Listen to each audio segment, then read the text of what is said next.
The title of this episode is Le Grand Marquis, and it's about Gilbert Motier, of all people. He's one of my favorite heroes. And just right up front, excuse my French pronunciation because it's generally wrong and poorly done. Marie Joseph Paul Yves Roch Gilbert du Motier was born September 6th, 1757 in Chevignac in south-central France. In the continental U.S., there are 21 cities, 17 counties in 17 different states, 75 townships, 12 town squares, and countless other streets, roads, highways, and buildings named after him. Hold on just a minute, you might exclaim. Motier is from a Greek word meaning monastery. But aside from that odd coincidence, why would so many people in the U.S. borrow that name for their local geography? Well, you'd be correct in wondering. They didn't. Gilbert's title might ring a bell for you, however. His hereditary title, along with a great deal of money, prestige, and political influence, was passed down from his father, and Gilbert was more often known as the Marquis de Lafayette. His family was not just well-to-do, but well-known, and his father served as a colonel of grenadiers in the French army. He was killed by a British cannonball at the Battle of Minden in 1759 during the 7 Years' War. He was right at the end of the 7 Years' War, as a matter of fact. His great-grandfather, the Comte de Lavriera, commanded the Mousquetaires du Roi, known as the Black Musketeers, the personal horse guard of King Louis XV. An earlier ancestor, Gilbert de Lafayette III, was a Marshal of France, which is about as high as you can go in the French army, in Joan of Arc's army during the siege of Orleans in 1429. They were well known. After Gilbert's father died in battle, the 2-year-old inherited the title of the Marquis de Lafayette and was named Lord of Chevignac, but the estate itself belonged to his mother. Rather than stay in the family home and raise her son, his mom decided to move to Paris to live with her father and grandfather. Lafayette was raised by his father's mother, de Chevignac, I can't pronounce the first name, I'm sorry, whose dowry had included the chateau where they lived. When Lafayette was 11, his mother finally sent for him to live with her and her grandfather in their apartments in the Luxembourg Palace, and he began formal schooling at the Collège du Plessis in a program designed to train future musketeers. His mother and grandfather both died in April of 1770, and he inherited a substantial yearly income.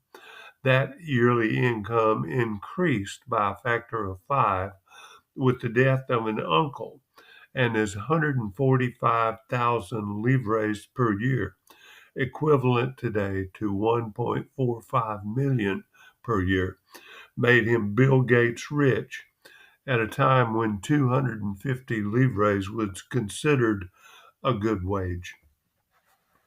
The young Marquis was commissioned as an officer in the Musketeers just before he turned 14. While his studies progressed, he participated in parades and other ceremonial duties with the Musketeers.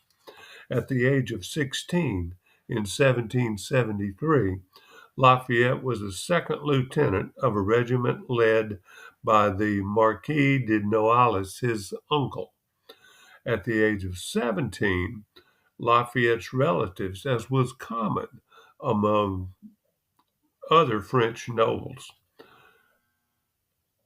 arranged his marriage to 15-year-old Adrienne de Noailles, just a limb or two away from his on the family tree. At the same time, Lafayette, along with many other French nobles, lost his military commission when the king drastically cut military spending. He was, however, called for militia duty in Metz, and there attended a dinner that included the younger brother of King George III of Britain. The younger brother's title was the Duke of Gloucester, and the Duke spent most of the evening belittling the ungrateful American colonists that were unhappy with British rule and taxes. The Duke was astounded that the colonists believed their right to rule themselves and ridiculed their misguided beliefs that all men are created equal. He also mentioned that the colonists had furthered their delusions to the point they had organized the Continental Army, led by the rebel General George Washington. The Duke's whining and complaining had the opposite of its intended effect on Lafayette, and he later noted that his heart was enlisted, and he thought of joining his colors to those of the Revolution. Lafayette learned that Silas Deane, representing the Continental Congress, was recruiting French officers, and even at the age of 19, with no actual battle experience, Lafayette was offered a commission in the Continental Army. The French king hoped that supplying the Continental Army with French officers and weapons would not only irritate the British but help restore French influence in the colonies. But due to Lafayette's wealth and family connection, the king refused Lafayette's request to leave France and go to America. Leaving his wife and two small children behind and ignoring the king's instructions to stay in France, Lafayette set sail for America early in 1777. Arriving in Philadelphia, Congressman James Lovell of Massachusetts at first refused to see him, but after learning of his connections and immense wealth, he recommended Lafayette for appointment as a major general in the Revolutionary Army. Money talks. In September of 1777, Lafayette found his way to General George Washington's camp on the Brandywine Creek south of Philadelphia, and immediately endeared himself to the general by telling Washington, "I am here to learn, not to teach." Washington sent the new Major General as an aide to General John Sullivan, who was trying desperately to keep the British from outflanking Washington's troops at Brandywine Creek. Lafayette helped organize Sullivan's retreat, and while doing so was shot in the leg. When Washington found out Lafayette had been wounded, he sent his personal surgeon to take care of him with the instructions to treat him as if he were my son. After his recovery, Lafayette was appointed to serve on Washington's staff and remained with him during the Army's winter camp at Valley Forge. Talk about tough duty. During that winter, Lafayette was made a master mason, probably at a meeting where George Washington served as master of the lodge during the initiation ceremony.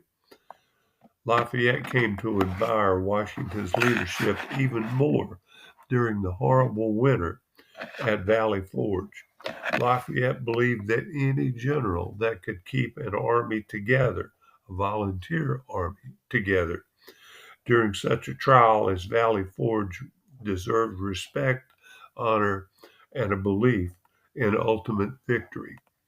Lafayette returned to France in 1778, determined to win more support in troops, money, arms, and ships from his country for Washington and the revolutionary cause.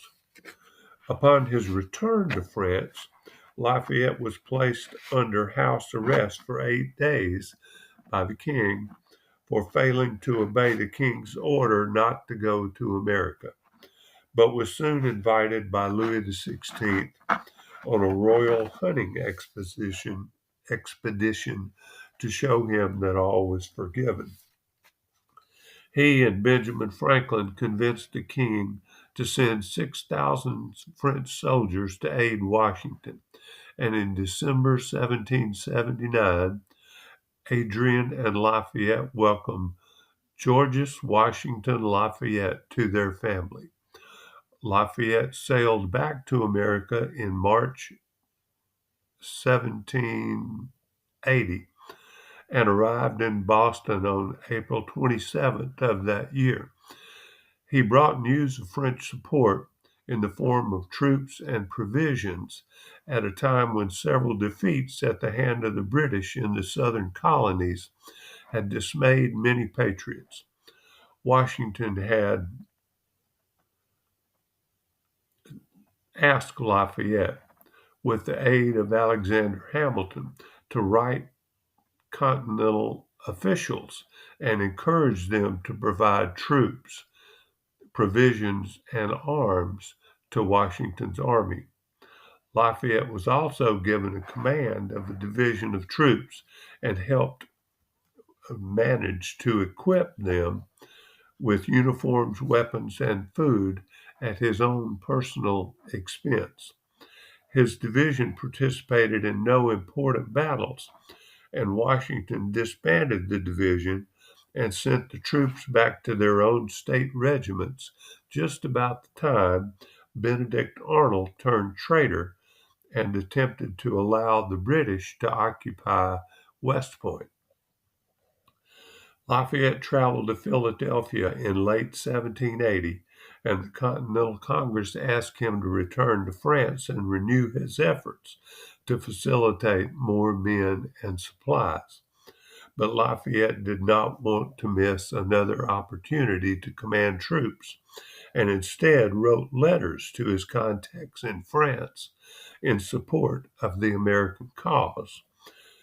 Lafayette, in January of 1781, again had a chance to command when Washington ordered him to reform his division and march south to Virginia to join Baron von Steuben in an attempt to capture Benedict Arnold and the British troops under his command. British sea power prevented the American forces from capturing Arnold, so von Steuben turned his attention to the British forces led by Lord Cornwallis. Lafayette, hearing no new orders from Washington, began to march his men back toward Philadelphia.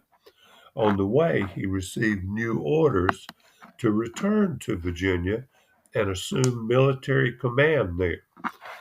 Lafayette assumed he was being sent to an out-of-the-way post to keep him safe, but Washington, believing his letters were being intercepted by British spies, had simply not yet informed the young Marquis of his plan to trap Cornwallis in a decisive battle in the South.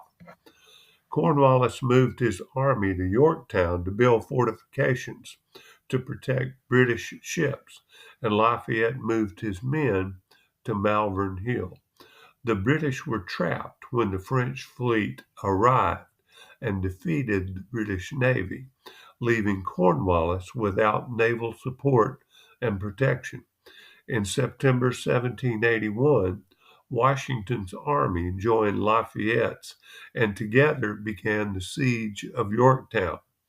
Lafayette's men took one of the British redoubts, and Alexander Hamilton's men the adjacent one, and the British defenses began to fall apart. Cornwallis surrendered in October 1781. His surrender signaled the end of what was to be the last major land battle in the Revolutionary War, even though British forces still controlled several major port cities. Lafayette suggested to Washington that he be placed in charge of any army tasked with driving the rest of the British out, but Washington said that Lafayette was needed to negotiate more troops and ships from France. On Lafayette's arrival in Boston and his later return to France in early 1782, he was given extravagant welcomes as a hero of the American Revolution. He was appointed by the king to the rank of Marshal de Camp, which is Marshal of the French army, and immediately began work on organizing a French and Spanish expedition to the British West Indies. But the Treaty of Paris, ending the war between the British and Americans, was signed in 1783, so no further battles were required. Upon his return to Chivagnac, Lafayette was surprised to learn that the farmers and peasants in his estate were on the point of starvation. He immediately gave away hundreds of bushels of wheat and grain from his own granaries and realized his own people needed the same justice that he had so recently fought for in America. He worked with Jefferson to establish trade between the U.S. and France and joined the Society of the Friends of the Blacks to end the Atlantic slave trade and establish equal rights for people of color. During another visit to America in 1784, he visited all 13 states, including Mount Vernon, and met Washington at Mount Vernon. He spoke to the Virginia House of Delegates and called for the abolition of slavery. He participated in peace negotiations in New York with the Iroquois Indians, received an honorary degree from Harvard, and was declared a natural-born citizen of Maryland. In 1786, the Assembly of Notables was appointed by King Louis XVI of France in hopes they might solve the country's financial crisis. Lafayette was named a member and made several speeches speaking against the members of the nobility that profited financially from land purchases because of their connections with the king's court. The king replaced the assembly and in their place summoned an Estates General in 1789 made up of nobility, clergy, and commoners, all as members. Members of the clergy and commoners voted together to form the National Assembly in May 1789, and Lafayette, against the king's wishes and with the help of Thomas Jefferson, presented the Declaration of the Rights of Man and of the Citizen that, with riots and civil unrest, led to the storming of the Bastille by French insurgents on July 14, 1789. The next day, Lafayette, against the wishes of the king, was appointed head of the French National Guard. His first act was to tear down the Bastille prison, a symbol of the French monarchy, in an attempt to restore order in the city. In 1791, when the king and his family attempted to flee from the reign of terror instituted by the insurgents, Lafayette was accused of allowing them to escape, even though he managed to bring the entire family back to Paris. In the midst of the accusations of favoritism from both royalists and insurgents, Lafayette resigned as leader of the National Guard and returned home. In 1792, France declared war on Austria. Nothing like a good war to clear up a failing economy, is there? And Lafayette was appointed general of one of the three French armies tasked with the invasion. His troops, however, were little more than untrained militia and National Guardsmen. And additionally, Lafayette was accused of being a traitor by other French leaders. He attempted to flee to the U.S., was caught by the Austrians, his lands were confiscated, and he spent 5 years from 1792 to 1797 imprisoned in Austria and Prussia. Jefferson arranged for Congress to pay Lafayette for his services to America while he was imprisoned. And this did allow Lafayette a few prison privileges. His wife, Adrienne, and two daughters traveled to Austria to meet with the Emperor Francis, and he allowed them to join Lafayette in captivity for the next 2 years. After hearing of his arrest, Washington and James Monroe began a vigorous letter-writing campaign on Lafayette's behalf, and he was released from prison after Napoleon intervened on his behalf.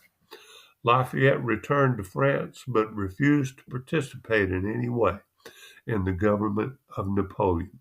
He made his home in Lagrange, an estate on the outskirts of Paris.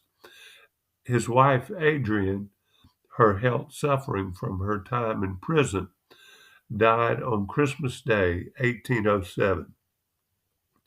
In 1824, President Monroe invited Lafayette to help celebrate the 50th anniversary of the United States.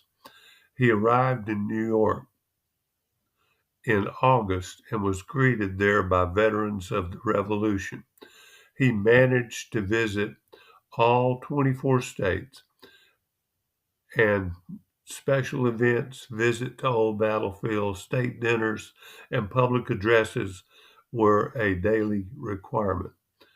He was in Washington, D.C. for the contested election of 1824 and later visited General Andrew Jackson at his home in Tennessee. The steamboat he rode while traveling up the Ohio River sank, and Lafayette and his son were fortunately saved by one of its lifeboats. They continued on to Kentucky, northeast to Niagara Falls, and in his capacity as a master mason, helped to lay the cornerstone of the Bunker Hill Monument.